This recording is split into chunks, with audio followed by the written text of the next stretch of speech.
नमस्कार दोस्तों, स्वागत है आपका study for public service commission में। आज हम आरआरबी एनटीपीसी ग्रेजुएशन और अंडर ग्रेजुएशन लेवल की पीवाईक्यू सीरीज का जो है 14th पार्ट यहाँ पे डिस्कस करने वाले हैं। इससे पहले जो है 13 पार्ट आ चुके हैं। अगर आपने उन पार्ट्स को नहीं देखा है तो डेफिनेटली आपको उन पार्ट्स को पहले देखना चाहिए। काफ़ी सारा इंपॉर्टेंट डाटा जो है उसके अंदर बताया गया है। इस पीवाईक्यू सीरीज के अंदर हम कितनी जो है शिफ्ट करवाने वाले हैं, तो इस पीवाईक्यू सीरीज के अंदर जो है हम टोटल 125 जो है शिफ्ट वहाँ पे करवाने वाले हैं। क्योंकि जब ये प्रीवियस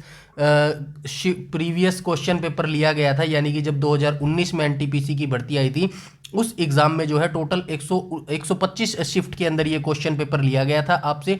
उन्हीं 125 शिफ्ट की जीके जीएस को हम यहाँ पे लेके आए हैं। जीके जीएस आप सभी जानते हैं, स्टेज 1 के अंदर जो है जीके जीएस कितने नंबर की पूछी जाती है? 40 मार्क्स की जो है जीके जीएस पूछी जाती है। इसी पॉइंट ऑफ व्यू से जो जीके जीएस का पोर्शन है वो काफ़ी इंपॉर्टेंट हो जाता है आपके स्टेज 1 के लिए। अगर आपको सिलेक्शन लेना है या फिर 40 में से 30 से 35 के मार्क्स के बीच में लेना है, तो डेफिनेटली आपको इस पीवाईक्यू सीरीज को देखना चाहिए। और जो है बहुत जल्द हम करंट प्लस स्टैटिक जीके का भी पोर्शन एवरी संडे स्टार्ट करने वाले हैं। तो इस वीडियो सीरीज को आप जरूर देखिए, क्योंकि जो है वैकेंसी बहुत कम आई है इस बार एनटीपीसी की, और जो कंपटीशन लेवल है वो बहुत हाई हो चुका है। इसीलिए जो है अगर आपको सिलेक्शन लेना है तो हर चीज़ को आपको अच्छे से पढ़ना होगा, अपनी तैयारी को और इम्प्रूव करना होगा, ताकि आपका इस भर्ती में सिलेक्शन हो सके। रही बात इसकी पीडीएफ की, तो पीडीएफ जो है आपको बिल्कुल फ्री मिलेगी। कहाँ पर फ्री मिलेगी? तो हमारे टेलीग्राम चैनल पर जो है आपको इसकी पीडीएफ बिल्कुल फ्री मिलेगी, जिसका लिंक आपको वीडियो के डिस्क्रिप्शन में मिल जाएगा। तो जल्दी से ज्वाइन कर लीजिएगा चैनल टेलीग्राम को, और वहाँ पे करंट से रिलेटेड भी हम जो है पिक्स अपलोड करते रहते हैं। वहाँ से करंट की भी आपकी तैयारी जो है होती रहेगी। तो ठीक है, चलते हैं आज के वीडियो सेशन की हम शुरुआत करते हैं पार्ट नंबर 14 की। थोड़ा स्वास्थ्य ठीक नहीं है, इसीलिए थोड़ा सा वीडियो लेक्चर थोड़ा सा लंबा हो सकता है, तो पेशेंस बनाए रखिए अपना। तो चलिए स्टार्ट कर लेते हैं। क्वेश्चन नंबर फर्स्ट में कहा गया है, प्रधानमंत्री श्रम योगी मानधन योजना के अंतर्गत 60 वर्ष की आयु के बाद असंगठित क्षेत्र के कर्मचारियों को कितने रुपए की जो है मासिक पेंशन जो है वो प्रदान की जाती है? सबसे पहले आप याद रखेंगे, प्रधानमंत्री जो श्रम योगी मानधन योजना है ये किससे रिलेटेड है?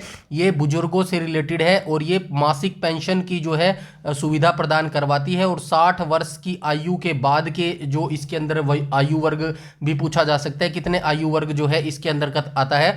तो 60 आयु वर्ग के जो है इसके अंतर्गत आते हैं। तो कितनी मासिक पेंशन जो है प्रति माह दी जाती है? तो ये राइट ऑप्शन हो जाएगा, ऑप्शन नंबर ए। 3000 रुपये मासिक पेंशन जो है इसके अंदर दी जाती है प्रधानमंत्री श्रम योगी मानधन योजना के अंतर्गत। अब आपको ये याद रखना है, प्रधानमंत्री श्रम योगी मानधन योजना को कब लागू किया गया था? तो इसको फरवरी 2019 में जो है लागू किया गया था। ठीक है, फरवरी 2019 में इसको लागू किया गया था। किसके द्वारा लागू किया गया था? तो भारत सरकार के श्रम एवं रोजगार मंत्रालय के द्वारा। किसके द्वारा लागू किया गया था? श्रम एवं रोजगार मंत्रालय के द्वारा। ठीक है,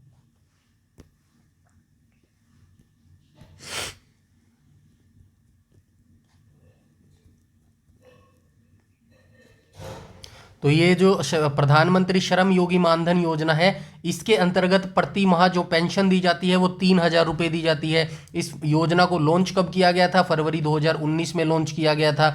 और किस मंत्रालय के द्वारा ये जो योजना है शुरू की गई थी? तो श्रम एवं रोजगार मंत्रालय के द्वारा इस योजना को शुरू किया गया था। चलते हैं नेक्स्ट क्वेश्चन पर। क्वेश्चन नंबर सी में बोला गया है, छत्तीसगढ़ में स्थित हसदेव घाटी डैश की खदानों के लिए प्रसिद्ध है। तो सबसे पहले आपको ये याद रखना है, तो ये हसदेव जो घाटी है ये कहाँ पर अवस्थित है? तो ये छत्तीसगढ़ के अंदर अवस्थित है। ठीक है, छत्तीसगढ़ के अंदर अवस्थित कौन सी घाटी है? तो ये हसदेव घाटी जो है छत्तीसगढ़ के अंदर अवस्थित है। और ये जो हसदेव घाटी है किसके लिए प्रसिद्ध है? तो ये किसके लिए प्रसिद्ध हो जाएगा? तो ये कोयला के लिए प्रसिद्ध हो जाएगा। ठीक है, कोयला के लिए ये प्रसिद्ध हो जाएगा। चलते हैं नेक्स्ट क्वेश्चन पे, और आप ये याद रखना, छत्तीसगढ़ की राजधानी क्या हो जाएगी? तो राजधानी हो जाएगी रायपुर।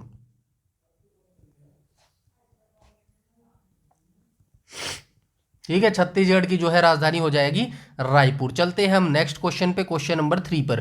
क्वेश्चन नंबर 3 में बोला गया है, निम्नलिखित में से किसने गांधी जी को नमक आंदोलन को केवल पुरुषों तक ही सीमित न रखने के लिए राजी किया था? तो बात हो गई दांडी मार्च की। तो दांडी मार्च के बारे में जितनी भी जानकारी होगी हम यहाँ पे सब जान लेंगे। तो दांडी मार्च किससे रिलेटेड था? तो ये नमक सत्याग्रह से रिलेटेड था, क्योंकि अंग्रेजों ने जो है नमक पर भी जो है कर लगा रखा था। इसी को नमक कर को हटाने के लिए जो है महात्मा गांधी जी के द्वारा दांडी मार्च की गई थी। बाद में इन्होंने जो है नमक बनाकर जो है इस आंदोलन को पूरा किया था। तो चलिए देख लेते हैं, क्वेश्चन नंबर 3 का जो है राइट ऑप्शन हो जाएगा ऑप्शन नंबर बी। तो कमला देवी चट्टोपाध्याय ने गांधी जी को कहा था कि ये जो आंदोलन है ये केवल पुरुषों तक ही सीमित न रखा जाए, इसको जो है ओवरऑल महिलाओं को भी जो है इसके अंदर शामिल किया जाना चाहिए। दांडी मार्च की शुरुआत कब हुई थी? तो आइए देख लेते हैं, दांडी मार्च की जो शुरुआत थी ये कब हुई थी? 12 मार्च 1930 को ये शुरू हुई थी। 12 मार्च 1930 को ये शुरू हुई थी। कहां से शुरू हुई थी? साबरमती आश्रम से ये शुरू हुई थी।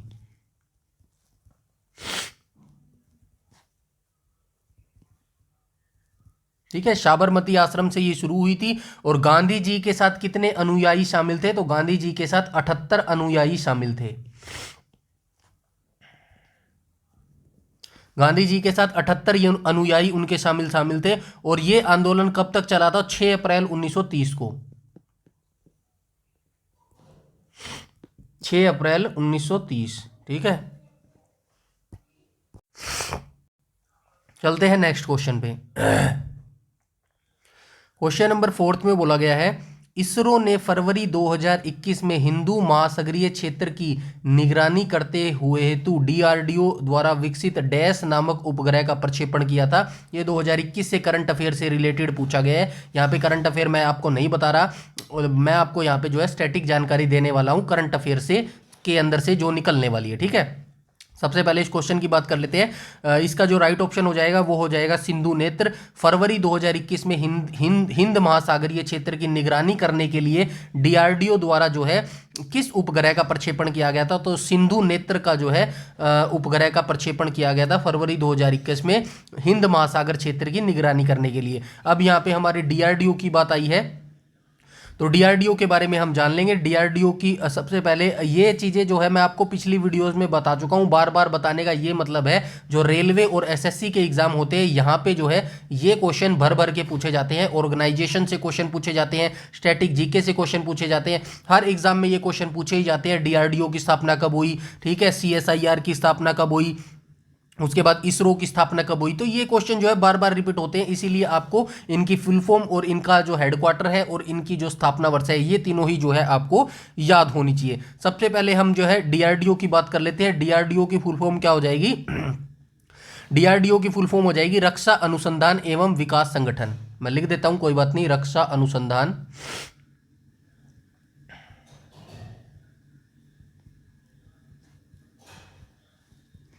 एवं विकास संगठन।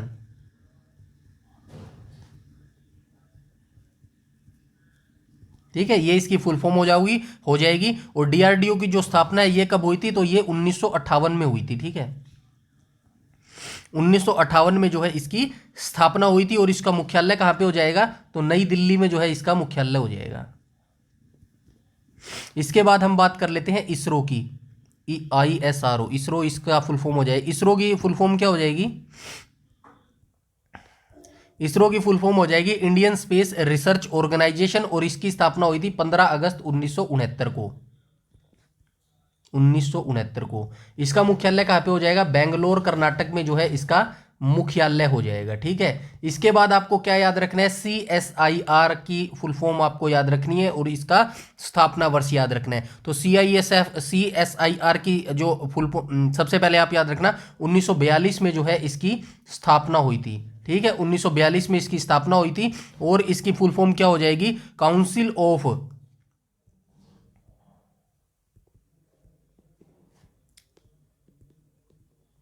Scientific and industrial research.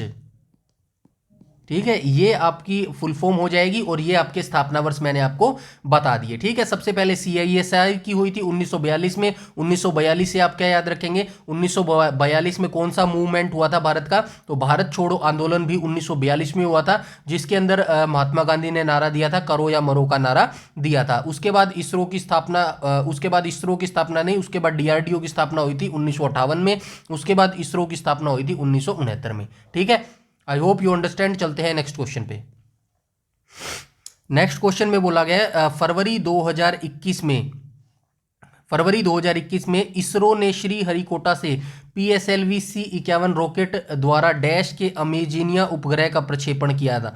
तो श्रीहरिकोटा से किस रॉकेट के द्वारा जो है ये अमेजिनिया उपग्रह का प्रक्षेपण किया था, तो ये राइट ऑप्शन हो जाएगा ऑप्शन नंबर बी, तो ब्राजील हो जाएगा इसका राइट ऑप्शन। फरवरी 2021 में इसरो ने श्रीहरिकोटा से PSLV C-51 रॉकेट द्वारा ब्राजील देश के अमेजिनिया उपग्रह का जो है प्रक्षेपण किया था। तो ये आपको याद रखना है, ब्राजील देश का था ये। ठीक है,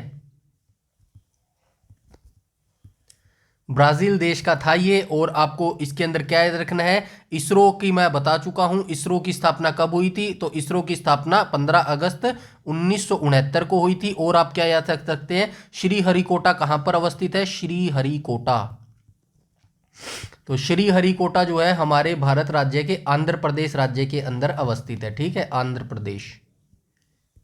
ठीक है, आंध्र प्रदेश की राजधानी क्या है वो आप मुझे कमेंट सेक्शन में बताइएगा। चलते हैं नेक्स्ट क्वेश्चन पे। क्वेश्चन नंबर 6 के अंदर बोला गया है, सहायक संधि की प्रणाली को स्वीकार करने वाला भारतीय मूल का पहला शासक कौन था, तो ये हैदराबाद के निजाम थे। कहां पर है, ऑप्शन नंबर बी जो है ये करेक्ट हो जाएगा। सहायक संधि प्रणाली जो है ये किसके द्वारा जो है स्थापित की गई थी, तो लॉर्ड वेलेस्ली के द्वारा जो है इस प्रणाली की शुरुआत की गई थी। सहायक संधि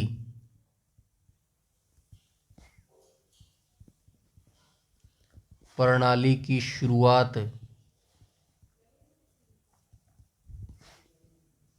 लॉर्ड वेलेस्ली द्वारा शुरू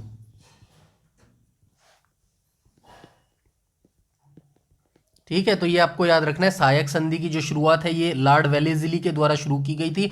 और इस संधि को अपनाने वाला जो भारत का प्रथम राज्य था वो हैदराबाद के निजाम थे। ये सहायक संधि क्या थी, सहायक संधि ये थी कि भाई जो अंग्रेज थे उनकी सेना जो भी संधि को अपनाएगा, फॉर एग्जाम्पल जो हैदराबाद के निजाम ने इस संधि को अपनाया था, तो यहाँ पे हैदराबाद में जो है अंग्रेजी सेना आ गई थी। अंग्रेजी सेना जो भी बाहर का खतरा होगा उनसे इनकी रक्षा करेगी, बदले में इनको क्या देना था, अंग्रेजी सेना को खाना पीना देना था, और उनका जो रख रखाव का खर्च था वो सारा जो है इन भारतीय राज्यों के द्वारा जो है दिया जाता था। तो यही सहायक संधि थी। चलते हैं नेक्स्ट क्वेश्चन पे। क्वेश्चन नंबर 7 में बोला गया, वैश्विक मौसम पूर्वानुमान में इनमें से किसका उपयोग किया जाता है। यू नो वेरी वेल, आजकल जो है हमारा मौसम वगैरह है उसकी एग्जैक्ट खबर रखने के लिए कभी कुछ भी चेंज हो जाता है, जैसे कि हमारा मानसून हो गया, हमारा जो है टेम्परेचर है वो एकदम से बढ़ जाता है, गर्मियाँ यू नो वेरी वेल काफ़ी बढ़ती जा रही है, तापमान जो है डिग्री बढ़ता जा रहा है। तो इन्हीं मौसम को पूर्वानुमान, जो मौसम का पूर्वानुमान है, इसका जानकारी लेने के लिए जो है सुपर कंप्यूटर का प्रयोग किया जाता है। सुपर कंप्यूटर बहुत ही पावरफुल होता है, और भारत का जो सुपर कंप्यूटर है, प्रथम सुपर कंप्यूटर था, वो किसके द्वारा, वो जो है उसका नाम क्या था, परम 8000 उसका नाम था। ठीक है, भारत का ये सुपर कंप्यूटर परम 8000 था, और ये विजय भाटकर के द्वारा बनाया गया था। ठीक है,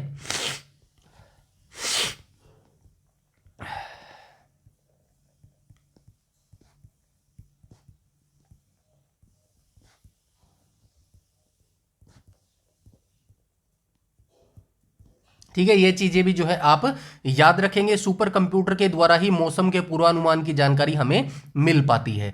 चलते हैं नेक्स्ट क्वेश्चन पे। क्वेश्चन नंबर 8 में बोला गया, यूएनओ के पहले महासचिव कौन थे जो अफ्रीका महाद्वीप से संबंध रखते थे, तो इसका राइट ऑप्शन हो जाएगा ऑप्शन नंबर सी। तो ये बुतरस घाली थे जो अफ्रीका के पहले महासचिव थे, यूएनओ के महासचिव थे, जो कि अफ्रीका महाद्वीप से संबंध रखते थे। उसके बाद जो है एंटोनियो गुटेरेस वर्तमान में संयुक्त राष्ट्र के महासचिव है, आप ये याद रखेंगे, संयुक्त राष्ट्र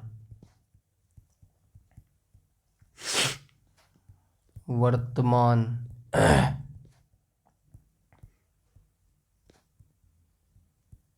वर्तमान महासचिव इनके कौन हो जाएंगे? तो वर्तमान महासचिव हो जाएंगे एंटोनियो गुटेरस।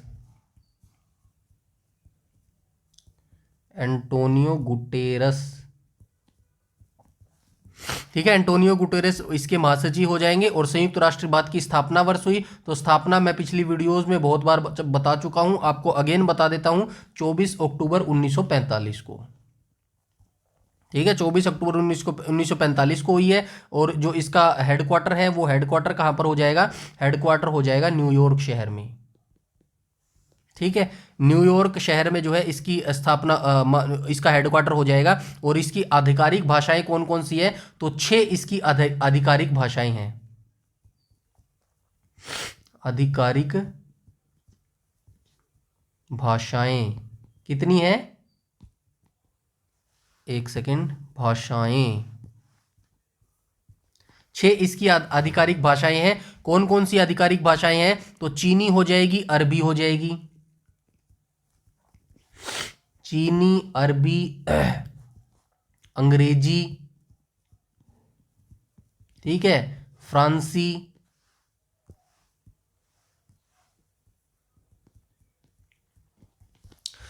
और कितनी रह गई? चीनी, अरबी, अंग्रेजी, फ्रेंच, रूसी और स्पेनिश रह गई।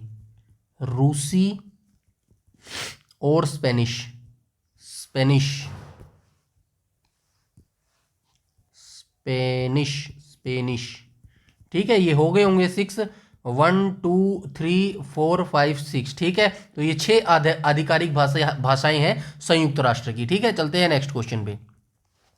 क्वेश्चन नंबर 9 में बोला गया है चुंबकीय फ्लक्स की इकाई क्या है? तो चुंबकीय फ्लक्स की इकाई जो है ये कौन सी हो जाएगी? तो ये हो जाएगी वेबर। चुंबकीय फ्लक्स की इकाई जो है ये हो जाएगी वेबर। अब हम बात कर लेते हैं पास्कल। पास्कल की इकाई कौन सी हो जाएगी? पास्कल किसकी इकाई हो जाएगी? तो पास्कल जो है दाब की इकाई हो जाएगी, ठीक है, दाब की इकाई। बात करें फैराड की, तो फैराड किसकी इकाई हो जाएगी? तो फैराड हो जाएगी विद्युत धारिता की इकाई।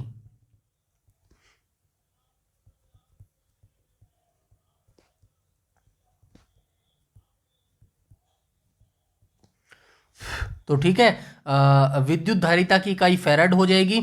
बात करें हेनरी किसकी इकाई है? तो विद्युत प्रेरक तत्व की, विद्युत प्रेरक तत्व की, विद्युत प्रेरक, प्रेरकता।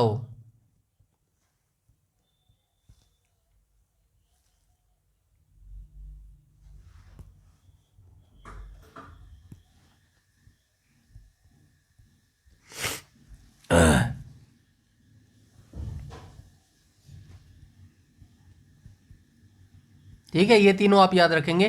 पास्कल किसकी इकाई है? दाब की इकाई है। फैराड किसकी इकाई है? विद्युत धारिता की इकाई है। हेनरी किसकी इकाई है? विद्युत प्रेरकता की इकाई है। और वेबर किसकी इकाई है? चुंबकीय फ्लक्स की इकाई है। ठीक है, आई होप यू अंडरस्टैंड। चलते हैं नेक्स्ट क्वेश्चन पे। क्वेश्चन नंबर 10 में बोला गया विकासशील देशों में ग्रामीण गरीबों को कम करने के लिए वर्ष डैश में international fund for agriculture development का जो है गठन किया गया था। तो किस वर्ष में जो है विकासशील देशों में ग्रामीण गरीबों को कम करने के लिए जो है एग्रीकल्चर डेवलपमेंट का जो है गठन किया गया था, यानी कि international fund for agriculture development का जो है गठन किया गया था? तो ये किस वर्ष किया गया था? 1977 में जो है ग्रामीण गरीबों को कम करने के लिए विकासशील देशों में जो है international fund for agriculture development का जो है गठन किया गया था। चलते हैं नेक्स्ट क्वेश्चन पे।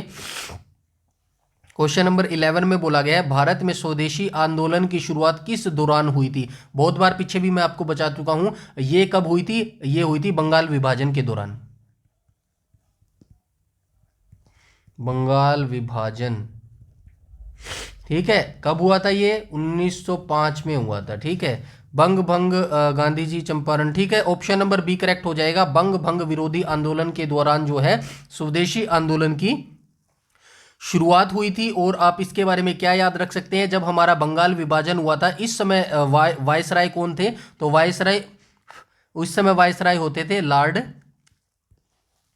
करजन जो है इस समय वायसराय होते थे। ठीक है, ये इनका वायसराय भी याद रखना है। बंगाल विभाजन की घोषणा जो है लॉर्ड करजन के द्वारा ही की गई थी। उसके बाद आप क्या याद रख सकते हैं, और उसके बाद आप याद रख सकते हैं गांधी जी का चंपारण सत्याग्रह कब हुआ था? 1917 में हुआ था। ठीक है, गांधी जी का सत्याग्रह। और रोलेट एक्ट हमारा कब हुआ था?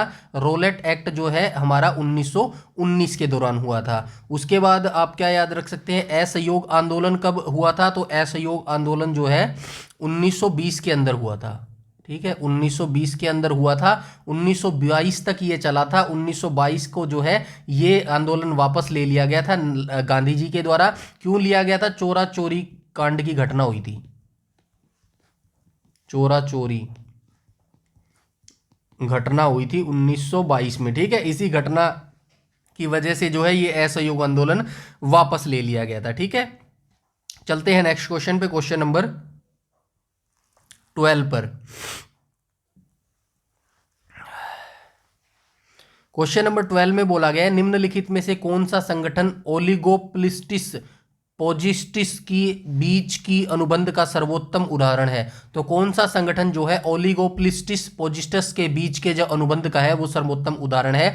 तो ये राइट ऑप्शन हो जाएगा ऑप्शन नंबर डी। तो ओपेक जो है ये इसका सर्वोत्तम उदाहरण है संगठन ओलिगोपोलिस्टिस और पोजिस्टस के बीच के अनुबंध का। तो राइट ऑप्शन हो जाएगा क्वेश्चन नंबर 12 का ऑप्शन नंबर डी। अब हम बात कर लेते हैं WHO यानी कि वर्ल्ड हेल्थ ऑर्गेनाइजेशन।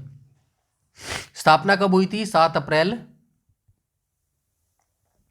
1948 को इसकी जो है स्थापना हुई थी। इसका मुख्यालय कहां पर है? मुख्यालय हो जाएगा जिनेवा के अंदर, स्विट्जरलैंड के जिनेवा के अंदर जो है इसका मुख्यालय हो जाएगा। प्रत्येक 7 अप्रैल को जो है हम क्या मनाते हैं? प्रत्येक 7 अप्रैल को हम क्या सेलिब्रेट करते हैं? तो ये हम सेलिब्रेट करते हैं वर्ल्ड हेल्थ ऑर्गेनाइजेशन डे का जो है 7 अप्रैल को ही सेलिब्रेट किया जाता है। ठीक है, चलते हैं आगे। और आप क्या याद रख सकते हैं, 7 अप्रैल को ये शुरू किया गया था। यूनेस्को के बारे में भी मैं आपको बता चुका हूं, अभी फिर से बता देता हूं। यूनेस्को की स्थापना कब हुई थी? तो यूनेस्को की जो स्थापना है ये हुई थी नवंबर 1945 में। नवंबर 1945 में जो है इसकी स्थापना हुई थी। और सॉरी,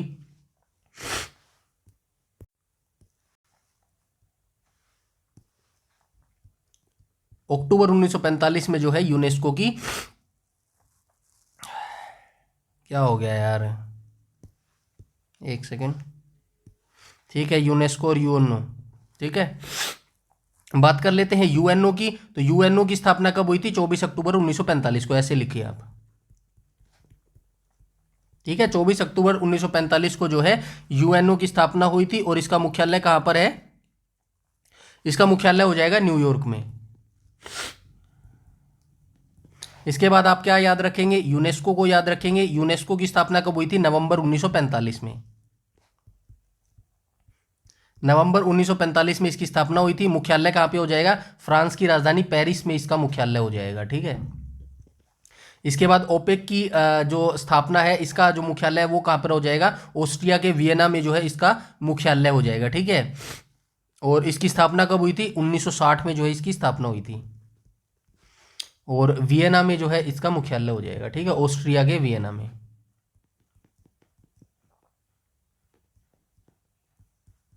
चलते हैं नेक्स्ट क्वेश्चन पे।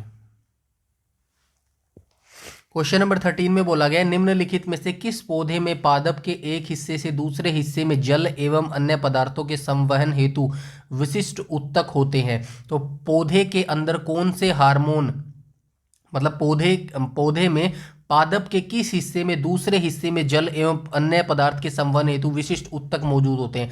पौधे के अंदर ऐसे कौन से विशिष्ट जो उत्तक होते हैं वो मौजूद होते हैं जिनकी वजह से जो पानी होता है, जल होता है, वो एक हिस्से से दूसरे हिस्से में संवहन करता है, यानी कि चला जाता है। एक हिस्से से दूसरे हिस्से में चले जाने के लिए जो पौधे के जो विशिष्ट उत्तक होते हैं वो कौन से होते हैं? राइट ऑप्शन हो जाएगा ऑप्शन नंबर डी। तो ये हो जाएगा मार्सिलिया। ठीक है, मार्सिलिया विशिष्ट उत्तक होते हैं पौधे के अंदर जिनकी वजह से जो जल है एक हिस्से से दूसरे हिस्से में संवहन करता है। चलते हैं नेक्स्ट क्वेश्चन पे। क्वेश्चन नंबर 14 में पूछा गया है हिमालय पर्वतमाला को किस में विभाजित किया गया है। तो हिमालय पर्वतमाला को जो है किस में विभाजित किया गया है। तो हिमालय पर्वतमाला को जो है हिमाचल, हिमाद्री और शिवालिक में जो है विभाजित किया गया है। हिमाद्री या फिर महान हिमालय भी आप बोल सकते हैं, हिमाद्री या महान हिमालय।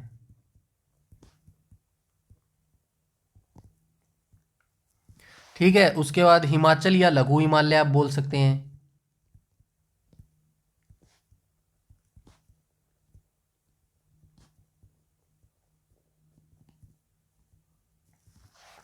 उसके बाद शिवालिक या बाहरी हिमालय आप बोल सकते हैं।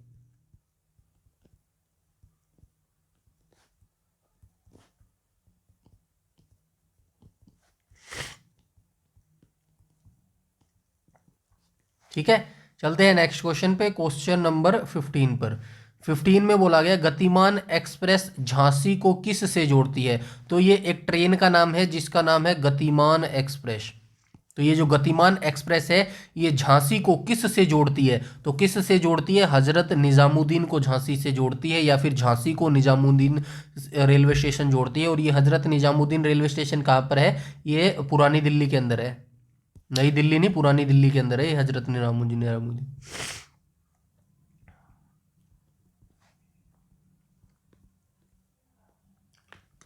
ठीक है, चलते हैं नेक्स्ट क्वेश्चन पे। क्वेश्चन नंबर 16 में बोला गया है उस महान व्यक्ति का नाम बताएं जिसने भारत में बीजगणित के क्षेत्र में महत्वपूर्ण योगदान दिया था। तो ऐसे इनमें से कौन थे जिन्होंने जो है भारत में बीजगणित के क्षेत्र में महत्वपूर्ण योगदान दिया था। क्वेश्चन नंबर 16 का राइट ऑप्शन हो जाएगा ऑप्शन नंबर डी। तो आर्यभट्ट थे जिन्होंने भारत में बीजगणित के क्षेत्र में जो है महत्वपूर्ण योगदान दिया था। चरक की बात करें तो चरक कौन थे और किसके दरबार से संबंधित थे। तो ये कुषाण साम्राज्य के प्रसिद्ध राजा होते थे कनिष्क।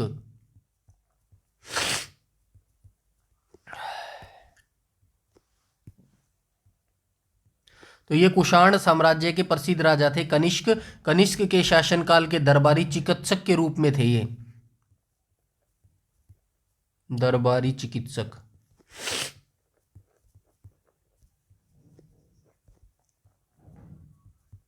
ठीक है, तो ये दरबारी चिकित्सक थे कनिष्क के। ठीक है, और चरक को जो है आयुर्वेद का जनक माना जाता है, आयुर्वेद का जनक, आयुर्वेद का जनक।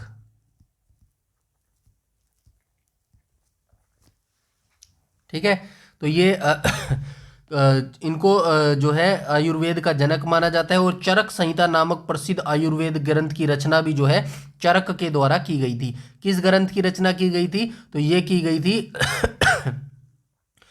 चरक संहिता। ठीक है, आयुर्वेद ग्रंथ की रचना इनके द्वारा की गई थी। उसके बाद हम बात करें इस वराहमिहिर की, तो वराहमिहिर के द्वारा एक प्रसिद्ध ग्रंथ लिखा गया था। कौन सा लिखा गया था, वृहत संहिता।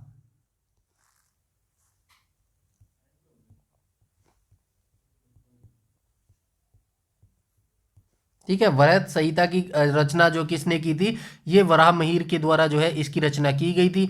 वराहमिहिर भारत के उज्जैन में 505 ईस्वी में जो है जन्मे थे और उज्जैन 587 ईस्वी में जो है इनकी मृत्यु हो गई थी। ठीक है, ये भारत के एक दार्शनिक और खगोल शास्त्री और गणितज्ञ भी थे। ये वराहमिहिर के बारे में मैंने आपको बताया है। इतनी डिटेल से जानकारी आपको जो है याद नहीं रखनी है, मैं आपको डिटेल से थोड़ा सा इसलिए बता रहा हूँ ताकि थोड़ी सी आपको जानकारी होनी चाहिए भारत के इतिहास के बारे में। ठीक है, वनडे एग्जाम में डायरेक्ट आपसे ऐसे ही क्वेश्चन पूछे जाएंगे जैसे मैं आपको बता रहा हूँ। बस एडिशनल जानकारी मैं आपको इसलिए दे रहा हूँ क्योंकि वनडे एग्जाम से भाई कुछ भी पूछा जा सकता है। ठीक है, उसके बाद जो है हम चलते हैं नेक्स्ट क्वेश्चन पे, क्वेश्चन नंबर 17 पर।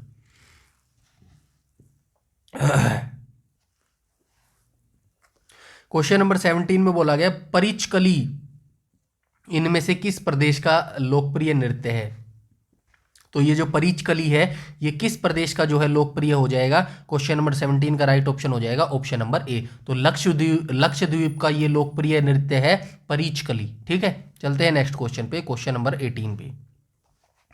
क्वेश्चन नंबर 18 में बोला गया है पुलित्जर पुरस्कार विजेता प्रथम भारतीय का नाम बताएं।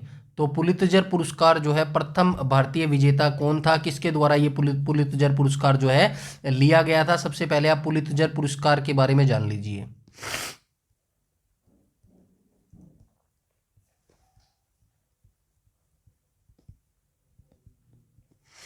शुरुआत कब हुई थी?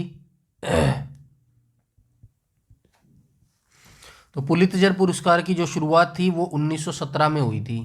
ठीक है, 1917 में हुई थी और यह पुरस्कार पत्रकारिता में उपलब्धियों को दिया जाता है। ठीक है, पत्रकारिता।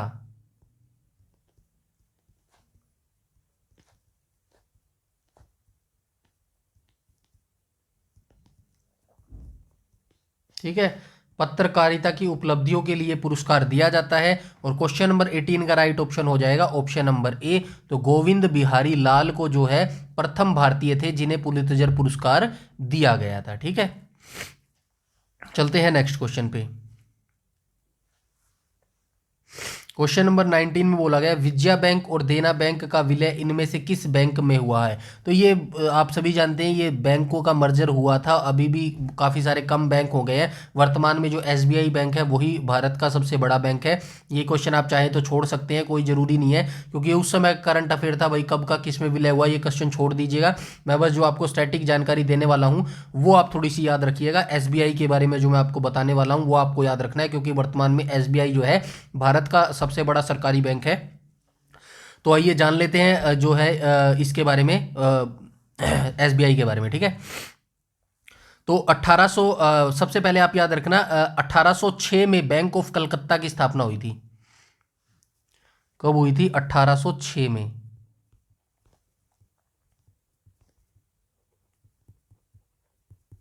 बैंक ऑफ कलकत्ता की स्थापना हुई थी। अभी आप सोच रहे होंगे बैंक ऑफ कलकत्ता का क्या मतलब है, एसबीआई से क्या संबंध है, अभी पता लग जाएगा। ठीक है, 1806 में जो है बैंक ऑफ कलकत्ता की स्थापना हुई थी। उसके बाद 1809 में जो है बैंक ऑफ कलकत्ता का नाम बदल दिया था। ये बात याद रखना, 1809 में जो है इसका नाम बदलकर क्या कर दिया गया था, बैंक ऑफ कलकत्ता का नाम बदलकर कर दिया गया था bank of Bengal. Bank of Bengal जो है इसका नाम कर दिया गया था। कब कर दिया गया था? 1809 में। उसके बाद जो है बैंकों का मर्जर किया गया था 1821 में। 1821 में क्या किया गया था, माफ कीजिएगा 1821 नहीं 1921 आएगा यहाँ पे। ठीक है, 1921 ही आएगा ना, हाँ 1921 ही आएगा। Bank of Bengal, bank of Bengal, bank of Bombay, bank of Bombay और बैंक ऑफ मद्रास, ये तीन बैंक थे, बंगाल, बॉम्बे और मद्रास। इनको मिलाकर एक बैंक की स्थापना की गई थी जिसका नाम था इंपीरियल बैंक ऑफ इंडिया।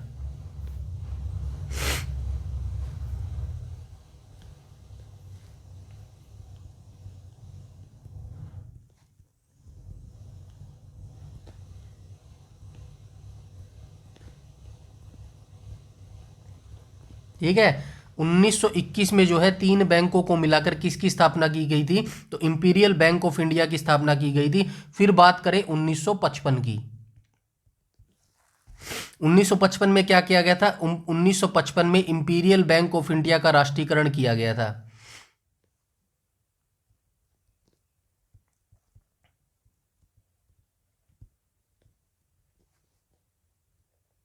ठीक है, इंपीरियल बैंक ऑफ इंडिया का जो है राष्ट्रीयकरण किया गया था 1955 में, और नाम बदलकर क्या कर दिया गया था, नाम बदलकर कर दिया गया था भारतीय स्टेट बैंक।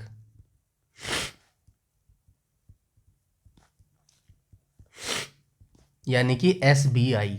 समझे अब एसबीआई कहाँ से निकल के आया, एसबीआई तो यहाँ से निकल के आया एसबीआई। आपको 1955 ही बताया जाता है, 1955 नहीं, आपको 1806 से याद रखिएगा। ठीक है, कहीं से भी कुछ भी पूछा जा सकता है, बाकी 1955 तो आपको याद ही होगा आई थिंक। चलते हैं नेक्स्ट क्वेश्चन पे, क्वेश्चन नंबर 20 पर। क्वेश्चन नंबर 20 में बोला गया किस संशोधन द्वारा संपत्ति के अधिकार को मौलिक अधिकार की श्रेणी से हटाकर अनुच्छेद 301 के तहत एक सामान्य विधिक अधिकार में जो है परिवर्तन कर दिया गया था। तो किसके अंतर्गत कर दिया गया था? तो ये 44वें संशोधन अधिनियम के द्वारा किया गया था। आपको क्या याद रखना है, किस संशोधन अधिनियम के द्वारा किया गया था? 44वें संविधान संशोधन के द्वारा किया गया था। और संपत्ति के अधिकार को मौलिक अधिकार की श्रेणी से निकालकर अनुच्छेद किस में डाला गया? 300A, यानी कि 300A कै के तहत डाला गया। ठीक है, ये चीजें आपको याद रखनी है। तो ये एक सामान्य विधिक अधिकार बना दिया था, मौलिक अधिकार की श्रेणी से जो है इसको निकाल दिया गया था। आप सभी जानते हैं वर्तमान में जो है हमारे मौलिक अधिकार कितने हैं?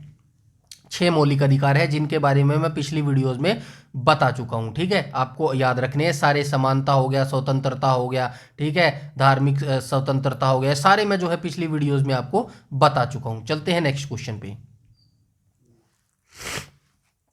क्वेश्चन नंबर 21 में बोला गया भारतीय जंगली गधे कहाँ पाए जाते हैं? तो भारतीय जंगली गधे जो है कहाँ पर पाए जाते हैं? गुजरात में पाए जाते हैं। गुजरात के कच्छ ऑफ रन में पाए जाते हैं, कच्छ के रन में। कच्छ के रन में जो है भारतीय जंगली गधे पाए जाते हैं। और आपको क्या याद रखना है इसके अंदर, संविधान के अंदर? तो ये जो भारत के मौलिक अधिकार है किससे कब तक है? मौलिक अधिकार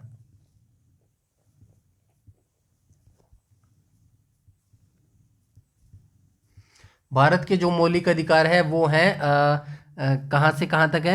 12 से 35 के बीच में है। 12 से 35 के बीच में जो है अनुच्छेद है मौलिक अधिकार। उसके बाद जो है नीति निर्देशक तत्व आ जाएंगे भारत के।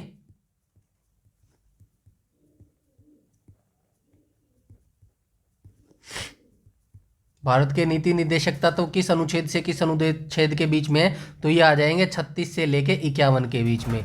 51A में आपको क्या मिलेगा? हमारे मौलिक कर्तव्य मिलेंगे।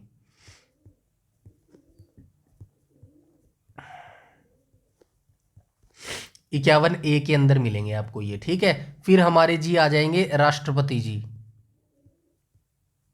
जो कि भारत के प्रथम नागरिक हैं। ये हमारे किस अनुच्छेद से आपको मिलेंगे? तो ये मिलेंगे आपको अनुच्छेद 52 से लेके 62 के बीच में मिलेंगे। ठीक है,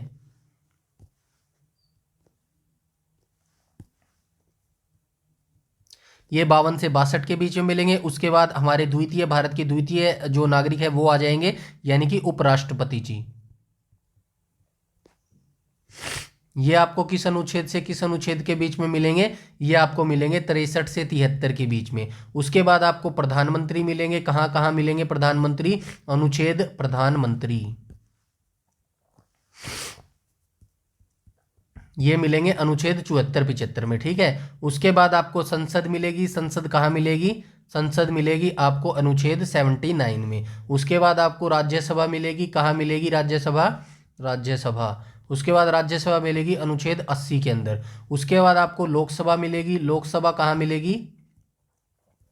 लोकसभा मिलेगी आपको अनुच्छेद 81 के अंदर। ऐसी चीजें जो है आपको याद रखनी है। चलते हैं नेक्स्ट क्वेश्चन पे। ये जो भारतीय जंगली गधे कहाँ पाए जाते हैं? ये कच्छ के रन में पाए जाते हैं। और कच्छ का रन कहाँ पर अवस्थित है? तो ये गुजरात के अंदर अवस्थित है। ठीक है, चलते हैं नेक्स्ट क्वेश्चन पे, क्वेश्चन नंबर 22 पर। तो ये लोकसभा टीवी और राज्यसभा टीवी का जो है आप सभी जानते होंगे, एक इनको मर्ज कर दिया गया था। और इनका मर्ज करके जो है नवगठित सांसद टीवी नाम दिया गया था। मतलब जो है राज्यसभा टीवी और लोकसभा टीवी को मिलाकर, दोनों को मिलाकर एक चैनल बनाया गया था जिसका नाम था सांसद टीवी। ठीक है, लोकसभा टीवी और राज्यसभा टीवी का जो मिलाकर जो है ये सांसद टीवी बनाया गया था। और जो इसके उस समय सीईओ का नाम क्या था? तो ये था रवि कपूर। उस समय की बात है जब ये लोकसभा टीवी को मर्जर किया गया था। अब मैं इसकी जो है जानकारी आपको बताता हूं। इन दोनों का जो गठन है वो कब किया गया था? 2021 में किया गया था। ये चीज आप याद रखेंगे, 2021 में जो है इनको मर्ज किया गया था। लोकसभा टीवी और राज्यसभा टीवी को मिलाकर जो है संसद टीवी जो बनाया गया था वो 2021 में बनाया गया था। और वर्तमान की बात करूं 2025 में, वर्तमान के सीईओ कौन है? वर्तमान में जो इसके सीईओ हैं वो कौन हो जाएगा? रंजीत पुन्हाही हो जाएगा। रंजीत हो जाएगा पुन्हानी। ठीक है, ये रंजीत पुन्हानी जो है ये इनके वर्तमान में सीईओ हो जाएंगे। I hope you understand. चलते हैं हम हमारे नेक्स्ट क्वेश्चन पे। क्वेश्चन नंबर 23 में बोला गया है विश्व की सबसे गहरी झील कौन सी है। अब सभी जानते हैं बैकाल झील इसका जो है राइट ऑप्शन हो जाएगा। क्वेश्चन नंबर जो है 23, बैकाल झील जो है दुनिया की सबसे गहरी झील है और यह कहाँ पर अवस्थित है, तो ये रूस के साइबेरिया में अवस्थित है।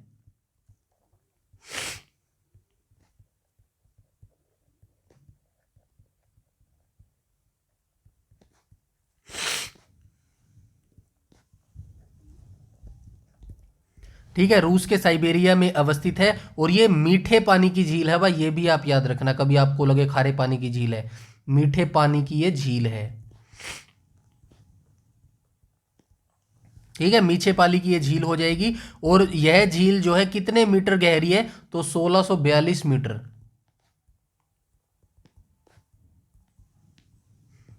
ठीक है, ये तीनों चीज जो है आप याद रखेंगे। चलते हैं नेक्स्ट क्वेश्चन पे, क्वेश्चन नंबर 24 पर। 24 में बोला गया है इनमें से कौन सा विकल्प दुर्बलता मंडल की स्थिति को दर्शाता है। तो दुर्बलता मंडल की स्थिति को जो है ये कौन दर्शाता है, तो स्थल मंडल के नीचे वाली जो चीज होती है वो दुर्बलता मंडल की स्थिति को दर्शाता है। अब मैं मंडल के बारे में आपको बता देता हूं। वायुमंडल की जो परत है, वायुमंडलों की जो परत है हमारे वायुमंडल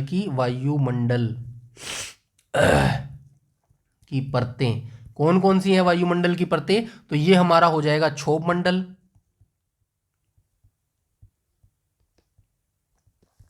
दूसरा हमारा हो जाएगा समताप मंडल, तीसरा हमारा जो है हो जाएगा मध्य मंडल, फोर्थ हमारा हो जाएगा ताप मंडल और फिफ्थ हमारा हो जाएगा बहिर्मंडल।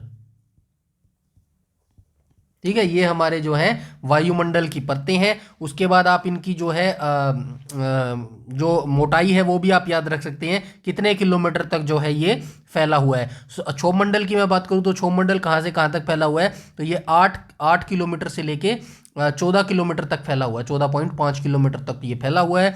समताप मंडल की बात करूं तो 14.5 से लेके कहाँ तक फैला हुआ है, ये फैला हुआ है 50 किलोमीटर तक। मध्य मंडल की बात करूं तो मध्य मंडल कहां तक फैला हुआ है, यानी कि मेसोस्फीयर कब कहां से फैली हुई है, 50 से 85।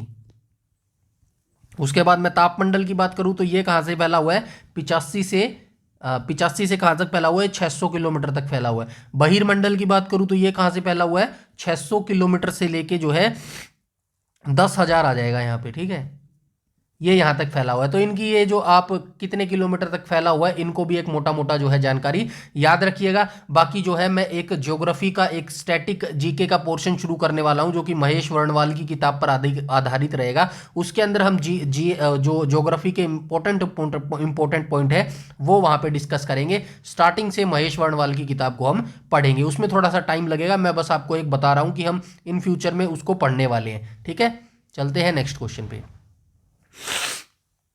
क्वेश्चन नंबर 25 में बोला गया है अंतर्राष्ट्रीय नवीकरणीय ऊर्जा अभिकरण का मुख्यालय कहां पर अवस्थित है। तो अंतर्राष्ट्रीय नवीकरणीय ऊर्जा अभिकरण का मुख्यालय जो है ये कहां पर अवस्थित हो जाएगा, तो ये हो जाएगा अबू धाबी के अंदर।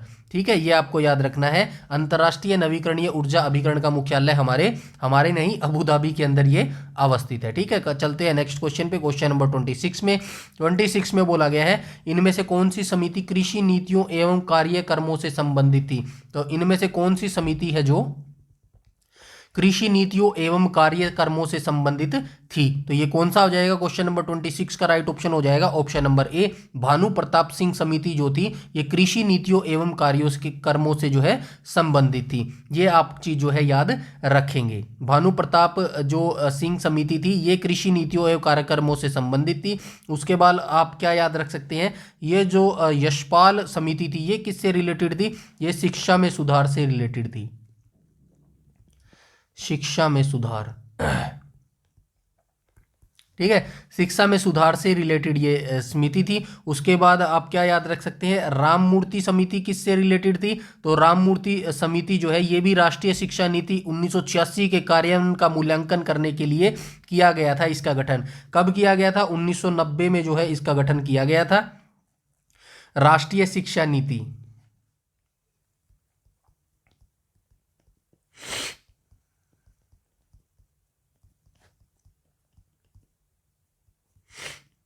1986 के कार्यान्वयन के मूल्यांकन, इसके मूल्यांकन करने के लिए इस समिति का गठन किया गया था, राममूर्ति समिति का। ठीक है, इतनी जानकारी आपको याद रखनी है। चलते हैं नेक्स्ट क्वेश्चन पे। एक सेकंड भाई, हैंकी कहाँ गया मेरा।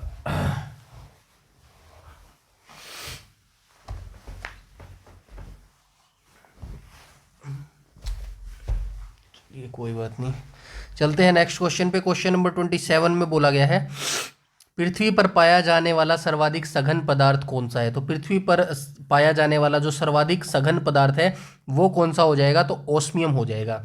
पृथ्वी पर पाया जाने वाला सर्वाधिक सघन पदार्थ हो जाएगा ओस्मियम। चलते हैं नेक्स्ट क्वेश्चन पे। 28 में बोला गया है, भूकंप की किन तरंगों में अनुप्रस्थ विस्थापन शामिल है।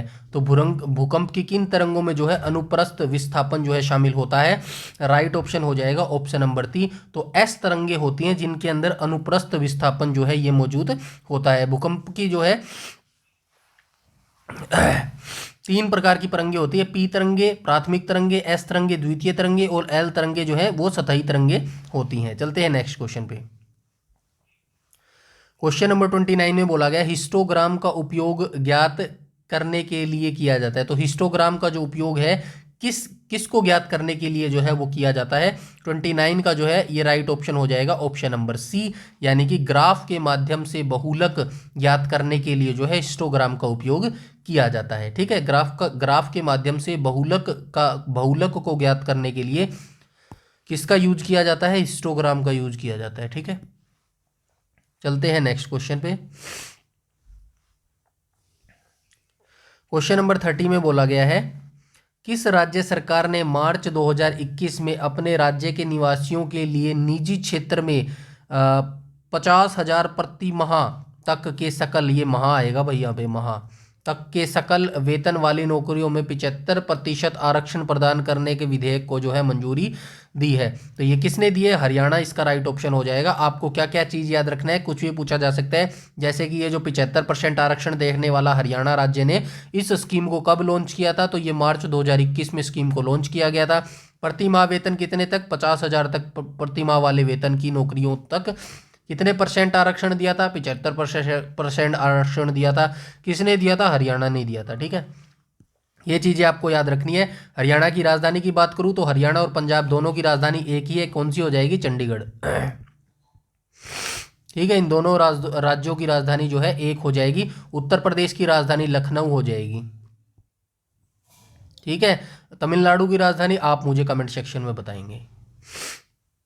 क्वेश्चन नंबर 31 की बात करूं तो 31 में क्या कहा गया है, उत्तराखंड के इनमें से किस जिले में 7 फरवरी 2021 को ग्लेशियर फटने की वजह से अलकनंदा नदी पर बना ऋषि गंगा बांध जो है क्षतिग्रस्त हो गया था, यानी कि टूट फूट गया था। ठीक है, क्षतिग्रस्त हो गया था। तो ये 31 का राइट ऑप्शन हो जाएगा ऑप्शन नंबर ए। तो ये उत्तराखंड के जो है चमोली जिले में 7 फरवरी 2021 को ग्लेशियर फटने की वजह से जो है अलकनंदा नदी पर बना ऋषि गंगा जो बांध है वो क्षतिग्रस्त हो गया था। आप सभी जानते हैं गंगा का जो उद्गम है वो कहाँ से होता है, गंगा का जो उद्गम है वो हमारे उत्तराखंड से ही होता है। उत्तराखंड राज्य, उत्तराखंड के गंगोत्री ग्लेशियर से होता है।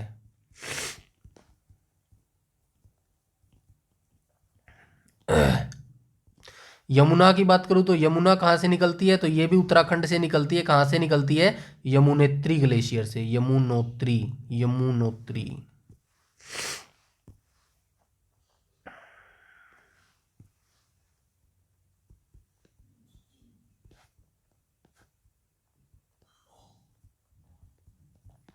ठीक है, दोनों चीजें आप याद रखेंगे। चलते हैं नेक्स्ट क्वेश्चन पे। क्वेश्चन नंबर 32 में बोला गया है, इनमें से किसने गांधी जी को ब्रिटिश भारत की यात्रा, आएगा भाई यहाँ पे,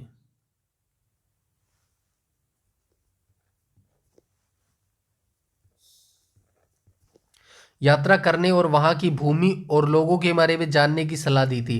तो किसने जो है महात्मा गांधी को कहा था कि आप भारत की यात्रा करें और भारत की भूमि के बारे में बहुत कुछ जानें? तो किसके द्वारा ये कहा गया था? तो ये कहा गया था option number D, Gopal Krishna Gokhale के द्वारा जो ये कहा गया था। और ये इनके राजनीतिक गुरु भी थे, गोपाल कृष्ण गोखले जो थे इनके राजनीतिक गुरु भी थे। ठीक है, चलते हैं नेक्स्ट क्वेश्चन पे।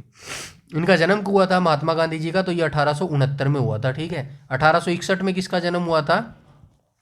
1861 में किसका जन्म हुआ था बताएंगे आप मुझे कमेंट करके? बड़े ही महान विभूति थे, बताइए 1861 में किसका जन्म हुआ था। क्वेश्चन नंबर 33 की बात करूं तो इनमें से कौन दूसरी लोकसभा के अध्यक्ष थे? तो दूसरी लोकसभा के जो अध्यक्ष थे वो कौन थे? तो राइट ऑप्शन हो जाएगा ऑप्शन नंबर बी हो जाएगा, एम अनंत शयम जो अयंगर है, ये राइट ऑप्शन हो जाएगा। ये दूसरी लोकसभा के अध्यक्ष थे। पहली लोकसभा के अध्यक्ष कौन थे?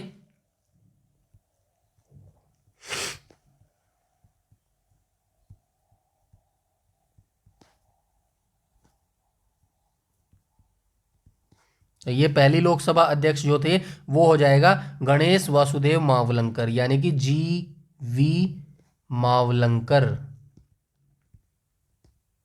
कार्यकाल कब से कब तक था?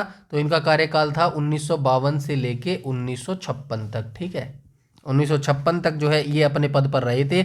और लोकसभा का जनक और दादा साहब के नाम से भी इनको जाना जाता है। तो जीवी मावलंकर को किस नाम से जाना जाता है? लोकसभा का जनक और दादा साहिब के नाम से भी इनको जाना जाता है। लोकसभा की पहली महिला अध्यक्ष कौन थी?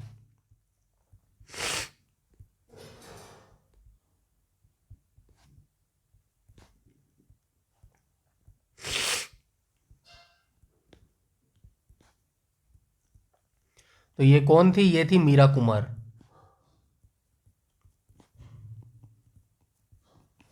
मीरा कुमार जो है हमारी ये अध्यक्ष थी, पहली महिला अध्यक्ष। कब से कब तक रही थी? ये 2009 से लेके 2014 के बीच में रही थी। ठीक है, कौन से नंबर की थी? 15वें नंबर की थी। ठीक है, ये भी आप याद रखेंगे। चलते हैं नेक्स्ट क्वेश्चन पे। क्वेश्चन नंबर 34 में बोला गया है,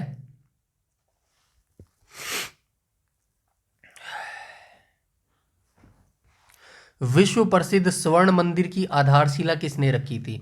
तो विश्व प्रसिद्ध जो स्वर्ण मंदिर है सबसे पहले ये कहाँ पर है? तो ये पंजाब के अंदर है भाई। कहाँ पे गया?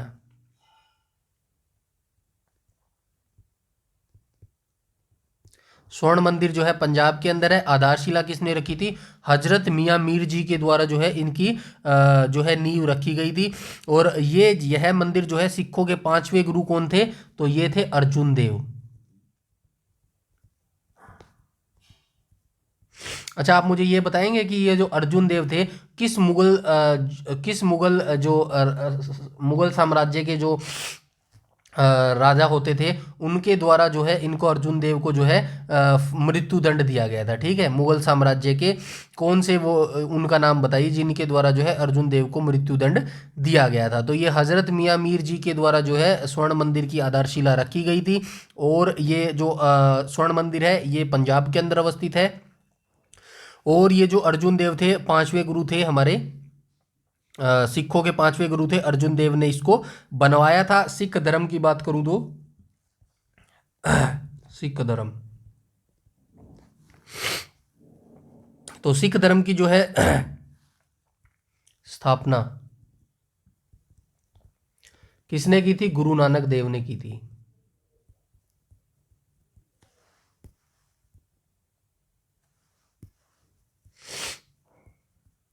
गुरु नानक देव, गुरु नानक देव जी के द्वारा की गई थी। इनके जन्म की बात करूं तो गुरु नानक देव जी का जन्म कहाँ हुआ था? 1469 में हुआ था। कहाँ पर हुआ था? तलवंडी पाकिस्तान में हुआ था। वर्तमान में तलवंडी कहाँ पर है? पाकिस्तान के अंदर है। ठीक है, इतनी जानकारी भी आप याद रखेंगे। ठीक है, चलते हैं क्वेश्चन नंबर 35 जो कि कंप्यूटर से रिलेटेड है। प्रथम सामान्य परियोजनार्थ इलेक्ट्रॉनिक कंप्यूटर इनियक का पूर्ण रूप क्या है? तो इनियक का जो है पूर्ण रूप क्या हो जाएगा? ये हो जाएगा electronic numerical integrated and computer, इसका फुल फॉर्म हो जाएगा। इनियक की फुल फॉर्म क्या हो जाएगी? Electronic numerical integrated and computer, इसकी फुल फॉर्म हो जाएगी। अफगानिस्तान का हेलमंद प्रांत किसकी खेती के लिए प्रसिद्ध है? आप प्रांत को छोड़ दीजिएगा, पूरा अफगानिस्तान जो है किसकी खेती के लिए प्रसिद्ध है? तो ये अफीम की खेती के लिए जो है अफगानिस्तान प्रसिद्ध है। ठीक है, अफगानिस्तान की राजधानी क्या हो जाएगी? काबुल इसकी राजधानी हो जाएगी। 37 में बोला गया सुभाष चंद्र बोस 1939 में त्रिपुरी अधिवेशन में गांधी जी के किस उम्मीदवार को हराकर पुणे भारतीय राष्ट्रीय कांग्रेस के अध्यक्ष चुने गए थे? तो ये सीतारामैया था। कहां पर है? ऑप्शन नंबर जी जो बी है ये करेक्ट हो जाएगा। तो सुभाष चंद्र बोस जी जो है 2 बार अध्यक्ष चुने गए थे।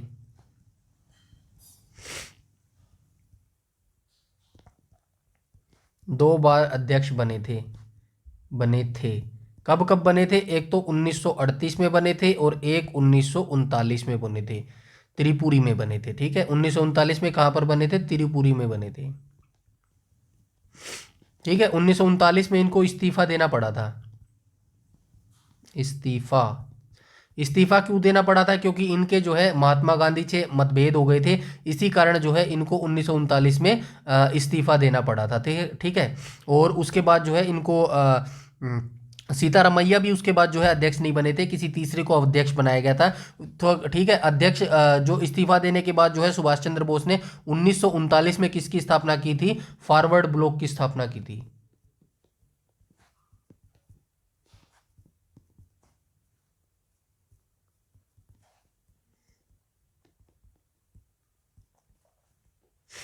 ठीक है, ये चीज़ जो है आप याद रखेंगे। अगर बात हुई है भारतीय राष्ट्रीय कांग्रेस की, तो भारतीय राष्ट्रीय कांग्रेस की स्थापना कब हुई थी? दिसंबर 1885 में। ठीक है, दिसंबर 1885 में इसकी स्थापना हुई थी। और आप क्या याद रख सकते हैं? और काफ़ी सारी जानकारी है भारतीय राष्ट्रीय कांग्रेस के बारे में, फिर अब हम कभी डिटेल से जानेंगे। अभी थोड़ी तबीयत भी ठीक नहीं है। वैसे मैं पिछली वीडियोस में जो है राष्ट्रीय कांग्रेस के बारे में काफ़ी कुछ जानकारी आपको बता चुका हूँ, इसीलिए आपको वो वीडियोज़ देखनी बेहद ज़रूरी है। 38 में क्या कहा गया है? समुद्र के नीचे से गुजरने वाली भारत की पहली सुरंग वर्ष 2023 तक डैश में बन जाएगी। तो कहां पर बन जाएगी? मुंबई में बन जाएगी भाई। ठीक है, 38 का राइट ऑप्शन हो जाएगा ऑप्शन नंबर ए, और ये बन भी चुकी है। ठीक है, समुद्र के नीचे गुजरने वाली भारत की पहली सुरंग जो है, समुद्र के नीचे से गुजरने वाली भारत की पहली सुरंग 2023 तक बन गई थी। आपको दोनों चीज याद रखनी है, कहाँ बनी है? मुंबई के अंदर बनी है। कब तक बनी है? वर्ष भी याद रखना है, 2023 में। ठीक है, समुद्र के नीचे से गुजरने वाली भारत की पहली सुरंग। ठीक है, क्वेश्चन इंपॉर्टेंट है, दोबारा पूछा जा सकता है। उसके बाद हम बात करें क्वेश्चन नंबर 39 की, तो क्वेश्चन नंबर 39 में क्या कहा गया है? रोम डैश से बनी होती है। रोड, ये कंप्यूटर से पूछा गया है भाई ये क्वेश्चन। ठीक है, याद रखना रोम, और रोम की फुल फॉर्म क्या हो जाएगी? Read only memory.